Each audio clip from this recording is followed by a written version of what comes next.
శుభోదయం అందరికీ. ఈరోజు నేను 7 చేపల కథ చెప్పబోతున్నాను. నా పాత్ర రాజు. నా పాత్ర రాజకుమారులు.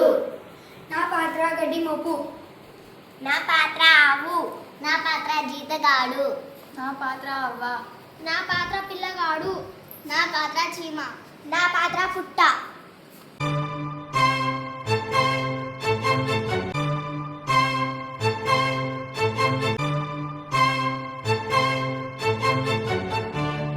అనగనగా ఒక రాజు ఉంటాడు. ఆ రాజుకి 7 రాజకుమారులు ఉంటారు. రాజకుమారులు అందరు కలిసి చేపల వేటకు వెళ్తారు.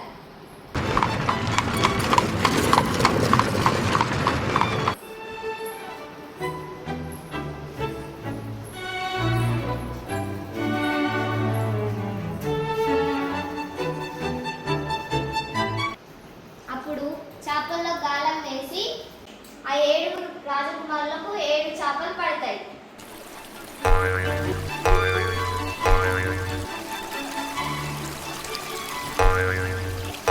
వాటిని ఇంటికి తీసుకొని వెళ్తారు.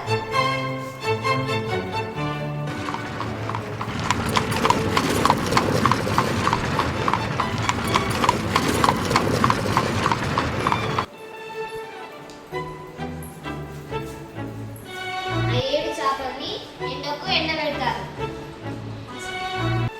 ఆ 7 చేపల్లో 6 చేపలు మాత్రమే ఎండుతాయి. అప్పుడు ఒక చేప మాత్రం ఎండదు. అప్పుడు రాజకుమారుడు చూస్తాడు. చేప ఈ 6 చేపలు ఎండాయి కానీ నువ్వు మాత్రం ఎందుకు ఎండలేదు?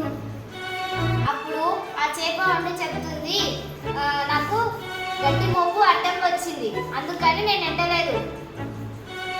ఇప్పుడు రాజకుమారుడు గడ్డి మోపు దగ్గరికి వెళ్తాడు. గడ్డి మోపు నువ్వెందుకు చేప కట్టొచ్చావు? నన్ను ఆవు మేయలేదు. రాజకుమారుడు ఆవు దగ్గరికి వెళ్తాడు. ఆవు నువ్వెందుకు గడ్డిని మేయలేదు? నన్ను జీతగాడు మేవలేడు. జీతగాడి దగ్గరికి వెళ్తాడు. జీతగాడు నువ్వెందుకు ఆవును మేపలేదు? నాకు ఒక బువ్వ పెట్టలేదు. అప్పుడు రాజకుమారుడు అవ్వ దగ్గరికి వెళ్తాడు. అవ్వ నువ్వెందుకు జీతగాడికి బువ్వ పెట్టలేదు? పిల్లవాడు ఏడుస్తున్నాడు. అప్పుడు రాజకుమారుడు పిల్లవాడి దగ్గరికి వెళ్తాడు.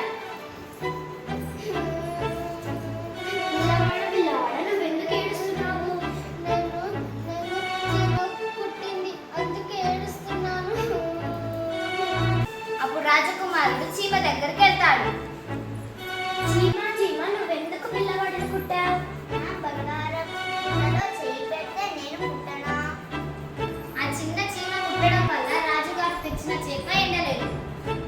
ఈ కథలో నీతి ఏమిటంటే, ఒక పని జరగాలంటే ఎంతో మంది సహకారం అవసరం.